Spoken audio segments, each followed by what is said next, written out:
السلام عليكم ورحمة الله وبركاته، ومرحبا ومسهلا بالجميع، وصلوا على محمد صلى الله عليه وسلم.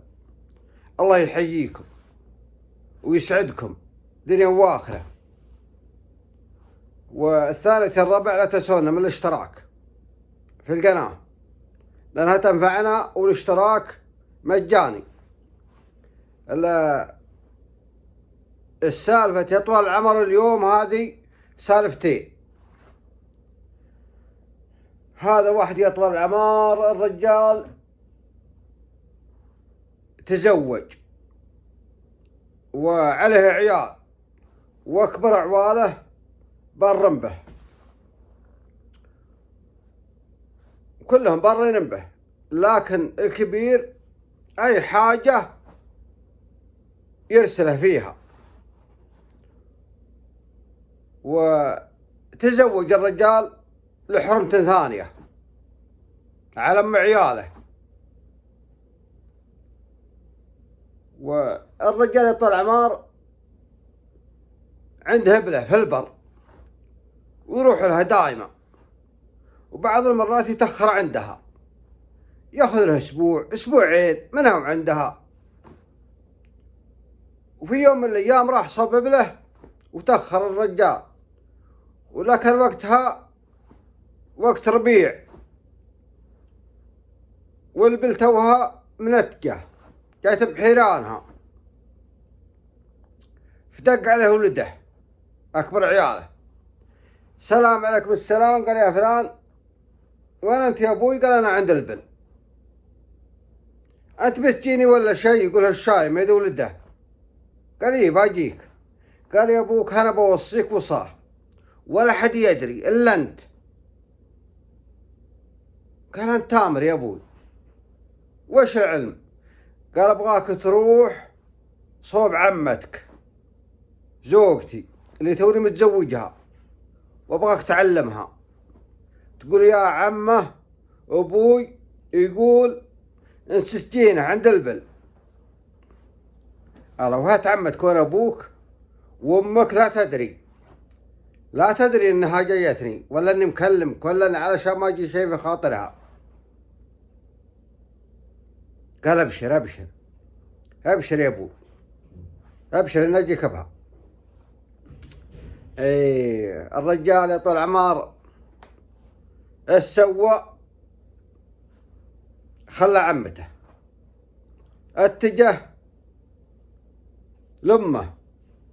سلام عليكم السلام، وش حالك يا يمه؟ أساس طيبة يا يمه أبوي عند البل ومربع. وكلمته وقال عطني أمك يا أبوك، تأخذ معي يومين ثلاثة في العزبة ولا أسبوع. قالت والله أبرك الساعات يا ولدي. هي بالله برح معك. اي والله برح معك. علمت بناتها وعيالها، قالت أنا بروح صوب أبوكم موصين علي. والشايب كان المنطقة اللي فيه ما فيها رسال، ما فيه إلا يتجه لأقرب منطقة فيها رسال ويكلمه يرسل له أو يكلمه بالتلفون. يركب الرجال طول العمار يعني كان سواها، يعني كان في زعل أمه بيضره وجهه. يركب هو يا أمه يخليها على الباب الأيمن واتجاه صوب الشايب. يقول يوم جاء عصير فايت المسافة واجد، والله ما أدري حدود 100 في البر أو أكثر. يوم شاف السيارة تنتهي الشايب فرح ويطالع يا طول العمر. يوم قال كذا لا والله أن ثم الولد وعمته ما جابها. يا مسلم قال يا ولدي أنا موصيك على عمتك، ما قلت لك عطني العجوز معك أمك. قال يا بت أنا برا في أبوي وفي أمي، وأمي أحق، وجيتك بأمي وخلها تجلس عندك الله لا يهينك يومين ثلاثة أسبوع، ولا خلاص تبغى ترجعها ولا جيتك ورجعتها صوب بيتها. ايه دار الشاي ما عاد منهاش. قال الله يحييك انت وياها وعشاهم. والولد ذا انا اشهد بالله انه بر فمه وفي ابوه بعد. هذه السالفة الاولى. اما الثانية طول العمار فعلمني بها واحد، ولكن بعضها ماني بذاكره، لكن انا بعطيكم الخلاصة. هذا رجال يطول العمار عليه عيال وقدهم ريجين، وعليه بنتين قدهم متزوجات، والرجال عنده شركة. الشركة ذي على قد حالها، شركة صغيرة لا هي بكبيرة، وعنده رأس مال. توفى الشايب يطول العمار الله يغفر له اخواننا المسلمين واخواتنا. ويوم توفى فجاء اكبرهم رجالا قد عليه عيال، فجاء الوكيل حقهم، الوكيل حق الورثة، وبدأ في الشركة. ويوم خذ لهم فترة قالوا اخوانه يا ولد حنا نبغى فلوسنا، نبغى حقنا، نبغى نصيبنا من الشركة، والحريم مثل. قالوا يا الربع انتظروا شهر شهرين سنة، خذ لهم وقت. فقالوا اخوانه اللي صار منه قعدهم رجيل وعليهم عيال، يا فلان الكلام ذا ما يصير، عطنا حقنا ولا اشتكيناك عند الحكومة.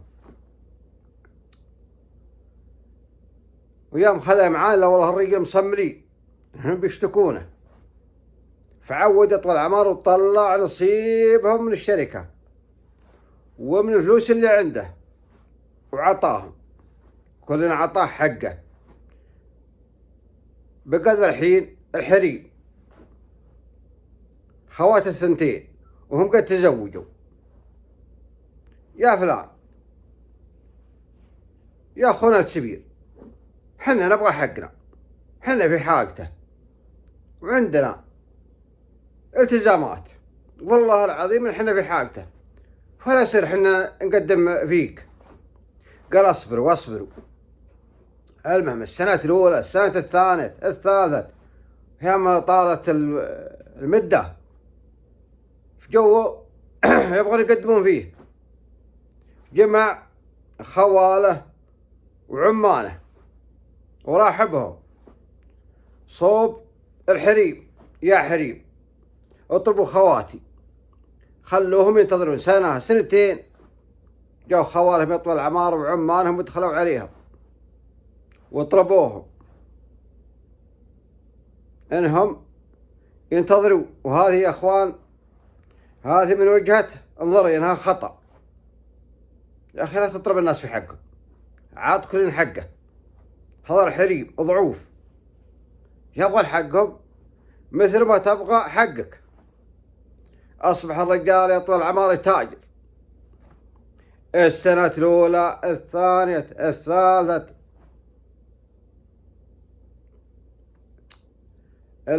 واحد منهم يطول العمار يقول لي حسب كلام الرجال اللي روالي السالفة جاها أمراض وبسبة للورث وماتت قهر، أعوذ بالله من القهر. لا هي باللي قدرت تتقدم فيه لأنه أخوها، وكل يوم جايينها عمانها وخوالها يطلبونها. وتوفت المرة واحد منهم وبقى واحدة، ويوم خذوا تقريب 30 سنة منها وعندها وكبروا في السن. فالرجال الكبير الولد جاه مرض خطير، ويوم قد هي قاطع فدعا أخته قال يا فلانة أنا أخطيت في حقك وأنا الدنيا افتنتني، واليوم يا أخوت أخذي حقك وسامحيني قالت وانا عاد اخذ حقي يا فلان. وش عاد خليته وش بقيت؟ اختي ماتت من القهر وظلمتنا في نفسنا وفي حقنا، واليوم ما نبى احتى منك لا انت ولا اللي طلبني. تقصد خوالها وعمانها. في اخوان هذه تراها مشكلة، والله العظيم انها مشكلة.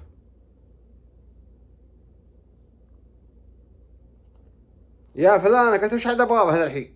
خلاص راحت الفائدة وراحت الصبا وراح. انا كنت في حاجة المال، ولكن الحين الحمد لله كبروا عيالي وتزوجوا واغنوني، واليوم ما عاد ابغى شيء. يقول يا ابو فهد، يقول عيت تاخذ شيء، والرجال توفى وعوالها استلموا ابدله. هذه سالفة اليوم، واتمنى اني توفقت في التقديم، واذا صار عندي خطأ ولا شيء فالمعذرة. سبحان الذي لا يسهى ولا ينسى، الخطأ وارد. والله يسعدكم على كل حال، ومثل ما قلت لكم لا تنسونا من الاعجاب ومن اللايك، عسى يسعدكم مثل ما سعدتونا. ومن سمع ذا المقطع ان الله يفرق له في الدنيا وفي الآخرة، وان الله يرزقه من حيث ما وجهها. صلاتي على محمد، والسلام عليكم ورحمة الله وبركاته.